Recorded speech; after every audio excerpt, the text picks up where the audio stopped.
এখানে সকল মানুষকে আমরা আহ্বান জানিয়েছি এবং সব জেলায় পরিকল্পনা আছে তারা সেখানে প্রস্তুতি গ্রহণ করছে। আর এটি আমি মনে করি সরকার আন্তরিক থাকলে বিদেশি অর্থায়ন ছাড়া দেশের অর্থ দিয়ে এই পরিকল্পনা বাস্তবায়ন করা সম্ভব হবে। এমন বেশি না, আমরা যে বাজেট শুনেছি যে 8,000 কোটি টাকা ছিল, এটা তো বাংলাদেশের অনেক পরিকল্পনাগুলো করা হয়, প্রকল্প 8,000 কেন 20,000 12,000 কোটি টাকার কথা আমরা শুনি, কিন্তু এটা আমাদের অঞ্চলের মানুষ আমরা সমস্যার দাবিটা উত্থাপন করতে পারি, আমরা ঐক্যবদ্ধ ছিলাম, যার কারণে এটা সরকার আমাদের দাবিটা মানে। আমরা মনে করি এটা বিদেশি কোনো অর্থায়নের প্রয়োজন হবে না, সরকার আন্তরিক থাকে বাংলাদেশের টাকাই করতে পারে। এটা 2 দিন ব্যাপী আপনাদের কর্মসূচি, সেখানে আপনার আনুমানিক কত লোকের সমাগম হতে পারে এটা আশা করেন? আমাদের যে বললাম 10টা স্পট, 10টা স্পট যেহেতু আন্দোলন শুরু হচ্ছে, 10টা স্পটে আমরা তো আশা করি যে প্রচুর লোক থাকবে, প্রচুর লোকের আগ্রহ রয়েছে এবং এখানে মানুষের যে মনের দাবিটা আমরা যে সময় উপযোগী কথাটা তুলতে পারছি, এই জন্যই মানুষের আগ্রহটা বেশি। ভাই তিস্তা নিয়ে দুটা জিনিস আছে, মানে তিস্তা বাঁচাতে গেলে একটা পার্ট হচ্ছে আপনার ন্যায্য হিসাব আদায়, আর হচ্ছে আপনার মহাপরিকল্পনা বাস্তবায়ন।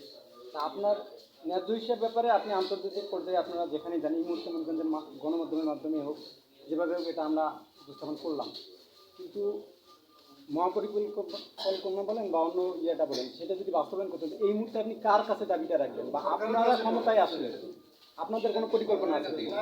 সরকারকে তো দায়িত্ব আছে সমাজকে এগিয়ে নিয়ে যাওয়া, আমাদের কাজটাই তো এটা, কিন্তু আমরা ওই মোড়ক পেইনি। আমরা ওই জন্য বলছি তিস্তা নদী রক্ষা আন্দোলন, এখানে কোনো মানুষের অংশগ্রহণ করতে কোনো বাধা নাই। সবগুলো রাজনৈতিক দলের সদিচ্ছা আছে, প্রত্যেকটি রাজনৈতিক। ইতিমধ্যে আমার সঙ্গে ঢাকায় ওনারা যোগাযোগ করছে, জোনায়েদ সাকি, মাহমুদুর রহমান মান্না, ওনারা একটা মিডিয়া সেল থাকলে আপনার ভালো হবে, একটা আমাদের জন্য একটা আমরা যেন সহযোগিতা পাই। আমরা তো প্রাথমিক পর্যায়ে অনেক, আমি একটু অসুস্থ থাকার কারণে কাজ করতে পারিনি, আমরা এটা তো অবশ্যই করতে হবে। এটা তো বিশাল বিশাল কর্মসূচি, অতীতে যত কর্মসূচি আমরা করছি এইটার আন্তরিকতা তো ভিন্ন। ৪৮ ঘন্টা নদীর পরে থাকা, মানুষকে রক্ষা করা, তাদের ভূমিকা করা একটা বিশাল বিষয়। আর ৫ জেলা ব্যাপী যেহেতু কর্মসূচি, আপনারা সহযোগিতা করেন, অবশ্যই প্রচারণা করেন, লেখালেখি করেন, আপনি জনমতটা তৈরি হোক। 5টা জেলায় কি আপনি সাংবাদিক সম্মেলন করবেন না? 5টা করবো না, আমরা রংপুরে একটা করবো, তারিখ ঠিক করি, ওনাদের সঙ্গে কথা হচ্ছে। ঠিক আছে, মোটামুটি কথা হয়ে না, আর কোনো প্রশ্ন নাই। তিস্তা নদী রক্ষা আন্দোলন প্রধান সমন্বয়কারী প্রধান অতিথি অধ্যক্ষ আসাদুল হাবিব সংবাদ সম্মেলন যেমনটি জানিয়েছেন, এই সম্মেলনে তিস্তা নদীর পানির ন্যায্য হিস্সা আদায় ও তিস্তা মেগা প্রকল্প অবিলম্বে বাস্তবায়নের দাবিতে আগামী 17-18-2025 তিস্তা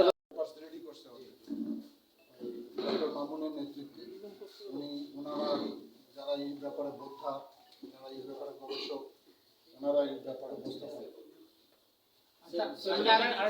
ওখানে হবে। একটা